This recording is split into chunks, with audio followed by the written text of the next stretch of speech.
எல்லாம் ஊரை சேர சந்தோஷம் 100 தலைமுறை சேர்ந்து செதுக்குன ஈர நலம் இது பாறையா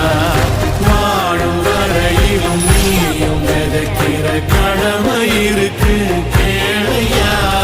கோழி விளக்காயேந்தி கிடந்த வீடு இருண்டது ஏனையா மாட விளக்கா நீயும் வரத்தா வீடு ஏங்கி இருக்குதையா எத்தனை சாமி வந்ததையா இது எந்தெந்த சாமி தந்ததையா எத்தனை பாட்ட சொன்னதையா அத சுத்துற பூமி கண்டதையா அடிச்சு வீசும் காத்திலையும் அந்த தகப்பனாச சுத்துதையா வெடிச்சு பூக்கும் வேத